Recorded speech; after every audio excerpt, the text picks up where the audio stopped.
how to actually become a millionaire. Not the version they sell you on Instagram, not the buy my course version, the real one. And I need you to understand something before we go any further. Most people watching this video will never become millionaires, not because they're not smart enough, not because they didn't get lucky. It's because the moment it gets hard, they quit. The moment they lose money, they panic and sell. The moment their friends are buying new cars and they're still driving something ugly, they cave and buy one too.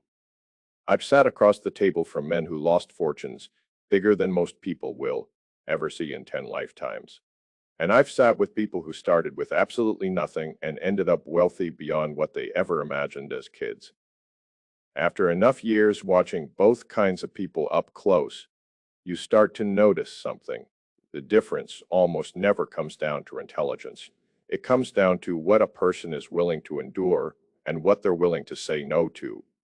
So if you actually want this, not the idea of it, the actual thing, don't just have this playing in the background. Sit down, pay attention. This is going to take a minute, and it's going to be worth every second of it. Before I go any further, I want to ask you for something, and I'm not going to dress it up.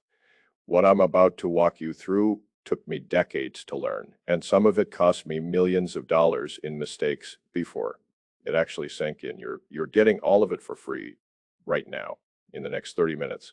All I ask in return is that you hit subscribe before you keep watching, not late. Now, because I promise you, most of you will forget the second this video ends, and I don't want you finding this channel again 6 months from now, wishing you'd started today instead.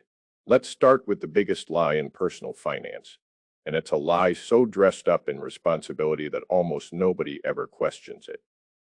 The lie is this: save your way to wealth, cut the coffee, bring lunch from home, put 10% away every single month, and one day you'll wake up rich. I want to be completely blunt with you. Saving alone will never make you a millionaire. It might make you comfortable in retirement if you're perfectly disciplined for 40 straight years and absolutely nothing in your life goes wrong. But saving is defense. Nobody in the history of money has ever gotten rich playing only defense. You need offense. And offense comes down to two things: how much you actually make and where you put what's left over. Most people spend their entire lives obsessing over the wrong side of that equation.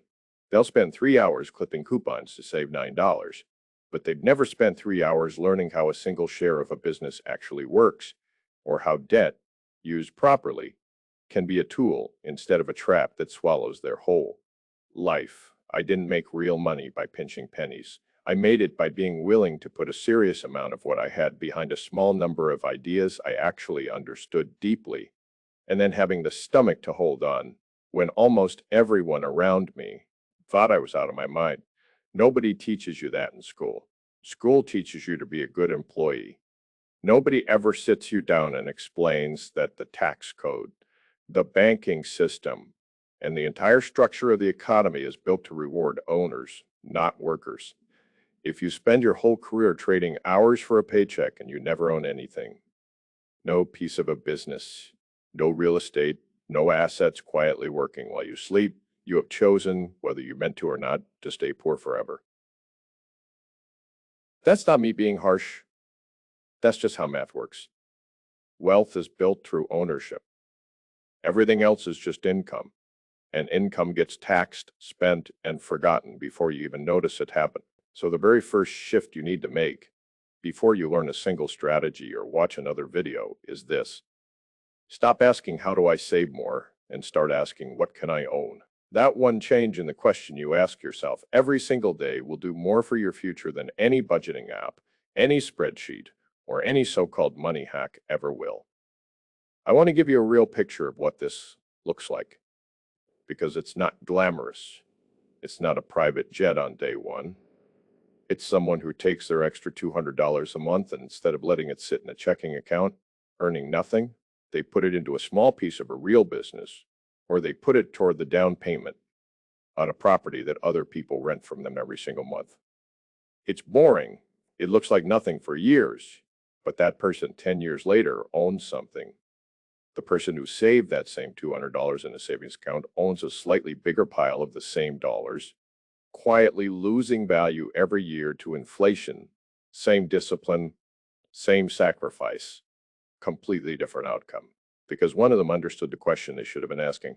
Now let me tell you about the mistakes, because I think this is the part most people skip over. And honestly, it's the most important part of the entire story. Early on, I was so sure of myself, it embarrasses me to even think about. Now I made a bet I believed in with everything I had. I ignored every single signal telling me I might be wrong, and I got wrecked. Not a little bruise to the ego, a real, humbling, can't sleep at night kind of loss. I remember sitting there running the numbers over and over, hoping I'd made some kind of error, hoping the total would somehow be smaller the next time I checked it. It never was. And here's the thing, nobody tells you about losing money that badly. It doesn't feel like a lesson while it's happening. It feels like the end of everything you built. What I eventually learned from that, and what took me years to actually live by instead of just nod along to, is that being wrong isn't the disaster. Staying wrong is a disaster. The market doesn't care how convinced you are. Life doesn't care how convinced you are. You could be completely right about a company, right about a trend, right about the whole picture, and still get destroyed simply because you were early, or because you sized the bet far too big for what it deserved, or because you fell in love with being right instead of staying alive to keep playing the game another day. The people who actually build real wealth aren't the ones who are right. The most often, I've known plenty of sharp, capable men who were right more than half the time and still ended up broke. What actually separates the wealthy from everyone else isn't how often they're right. It's what they do the exact moment they realize they're wrong. Do they admit it fast and get out clean? Or do they sit there frozen, hoping it turns around, watching their money quietly disappear because their pride them press the button? I've seen it happen to smart people, careful people, people who did everything right up until that one moment, and then froze anyway, because knowing the right move and actually making it under pressure are two completely different skills. Nobody tells you that the second one is the one that actually counts. Your ego will bankrupt you faster than any bad decision ever could on its own. Write that down somewhere. You'll actually see it every day because you will need the reminder. I've watched grown, capable, intelligent people ride a losing position all the way down to nothing, not because they lacked the information to know better, but because getting out meant looking in the mirror and admitting they'd made an error. That admission is harder for most people than losing the money itself. I had to learn that hard way that being wrong quickly and quietly is one of the cheapest lessons you will ever pay for. Being wrong slowly, loudly, and for years. That's the version that actually ruins people. The mistake was never the problem. It was how long I let it sit there festering before I did anything about it. So let's talk about the actual skill. Nobody ever sits you down to teach, and it isn't picking winners like everyone assumes. It's what you do when you're wrong, because you will be wrong a lot, no matter how good you get at this. The single biggest difference between people who build lasting wealth and people who flame out and start over every few years is this. The winners protect themselves hard on the downside, and then they let their winners run wild and uncomfortable on the upside. Most amateurs, without even realizing it, do the exact opposite. They sell their winning positions far too early because that small profit feels safe and good in the moment, and they hold on to their losing positions far too long because selling would mean admitting out loud that they made a mistake. I need you to flip that completely.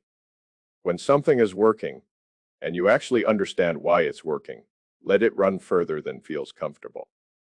Let it run past the point where your instinct starts screaming at you to take the money and run.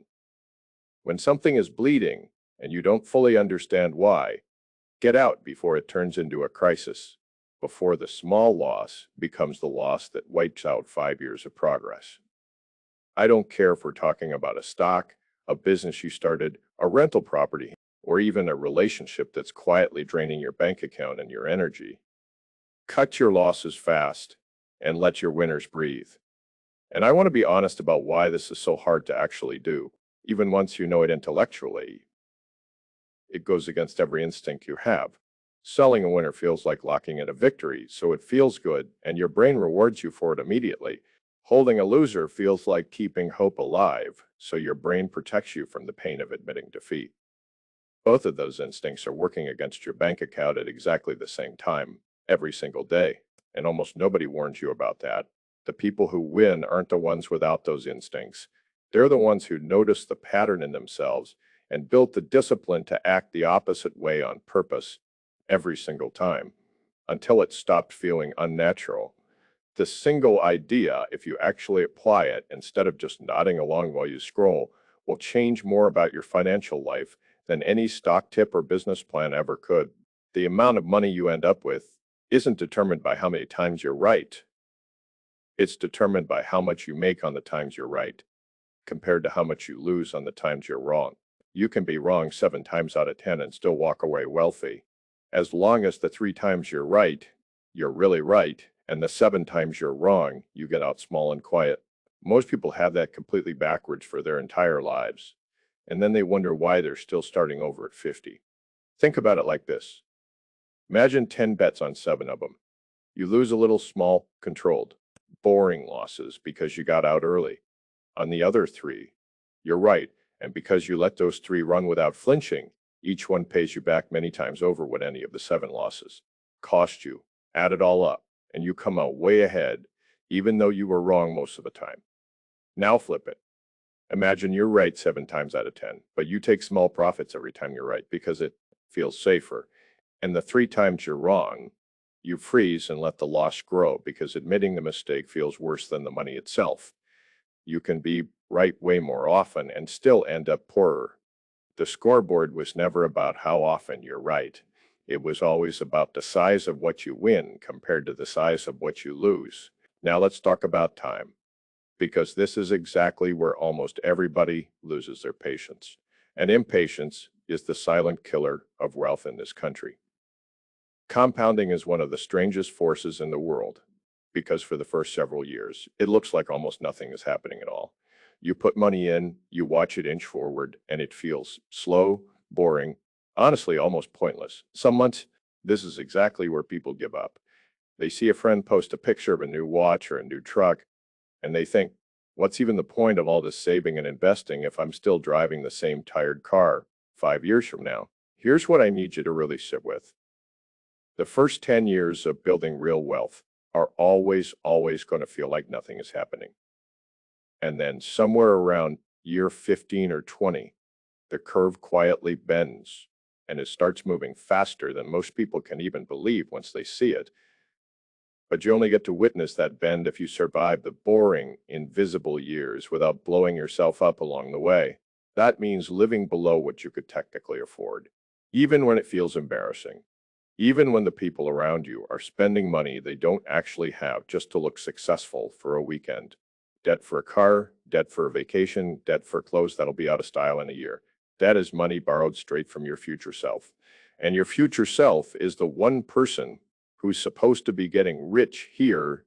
Every single dollar you spend trying to look wealthy today is a dollar that can no longer compound for the next 20 years of your life. I've watched people earn enormous incomes and still end up with nothing because their lifestyle grew exactly as fast as their paycheck did, dollar for dollar, raise for raise. Every promotion became a new car payment. Every bonus became a nicer apartment they didn't need. On paper, they looked successful. In reality, they were one missed paycheck away from a real problem, and most of them never even noticed because the outside always looked fine. And I've watched people with completely unremarkable, ordinary jobs end up wealthy simply because they refuse to let their spending catch up to their income. And they quietly put the gap into things that owned a piece of the future instead. Time spent owning real assets, time letting compounding do its slow, boring, invisible work in the background. That is the actual millionaire machine, the whole engine. There is no shortcut around it, no matter what anyone tells you. Anyone selling you a shortcut around time is selling you a lie. And somewhere deep down, you already know that. I think about the people I've known who started with almost identical incomes right around the same age and ended up in completely different places 20 years later. The difference was never intelligence, and it was rarely even luck. It was that one of them treated the first 5 boring years as proof that this wasn't working and quit to go spend the money on something that felt good in the moment. The other one treated those same 5 boring years as the price of admission. kept showing up, kept adding, kept refusing to touch it. And by year 15, they had something that looked from the outside like it happened overnight. It never happens overnight. It only looks that way to people who weren't paying attention during the boring years. And finally, let's talk about courage, because this is the piece almost nobody actually has the stomach for, even after they understand everything else I've just told you. Most financial advice out there is built around exactly one goal: don't lose money. Diversify everything. Spread yourself so thin across so many things that no single mistake can ever really hurt you. And for most people, most of the time, that's genuinely sensible advice. And I'm not telling you to throw it out. The real money, the kind that actually changes the shape of a person's life, comes from occasionally being willing to make a large, concentrated bet on something you have taken the time to understand better than almost anyone else around you, and then having the nerve to actually size that bet like you truly believe it, instead of watering it down out of fear. Most people never do this, not once in their entire lives, because it's genuinely terrifying. What if you're wrong? What if you lose it all? Those are real, legitimate risks. And I am not telling you to be reckless. Reckless is betting big on something you don't understand with money you can't actually afford to lose. What I'm describing is something entirely different. It's doing the work first, understanding something deeply, spotting an opportunity the crowd hasn't priced correctly yet, and then having the nerve to actually act on your own conviction instead of hedging it down to nothing out of fear of being embarrassed. Most people water down every good idea they ever have in their life because they're scared of being visibly wrong in front of other people. They would rather be quietly, safely mediocre forever than risk being loudly right even once. But loudly right, even a handful of times across an entire lifetime, is what actually changes everything. You don't need to do this every week or even every year. You need maybe a small handful of these moments across your whole life. A business you believed in when nobody else did. A property you bought when everyone around you swore the market was too risky.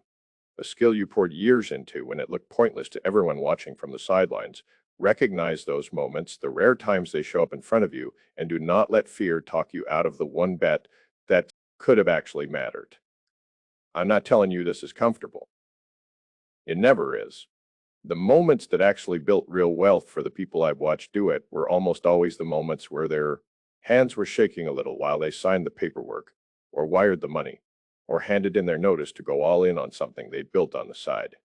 Comfortable bets rarely pay life-changing money, because if it feels comfortable, everybody else already sees it too, and the opportunity is already gone by the time you get there. The bets that actually move the needle live right at the edge of your own fear, in that uncomfortable space between reckless and safe. Learning to tell the difference between the two is, honestly, the whole game. So here's what I want you to actually do, and I mean this week, not someday, not when things calm down, not after the holidays. Pick one thing you already own, or one thing you could realistically own, and go learn it properly. Not a headline, not a 5-minute video. Actually learn it the way you'd study for something that mattered. Stop asking how you can save $5 this week and start asking what you can own this year. Look honestly at the one thing in your financial life you've been quietly avoiding. Debt you've been ignoring, a decision you've been too scared to make, a conversation about money you keep putting off, and deal with it this week, not next year, not eventually. Wealth was never built by people who were smarter than everyone else around them. It was built by people willing to be patient when it was boring, honest when it was painful, and brave exactly when it actually counted. Tell me in the comments the one thing you're going to do differently starting today, because I read every single one of them, and I want to know I actually reached you. And if any part of this meant something to you, don't just scroll past it and forget it happened. Subscribe, send it to the one person in your life who needs to hear this more than anybody else you know, and come back for the next one. I'll be right here. Let's go build something real.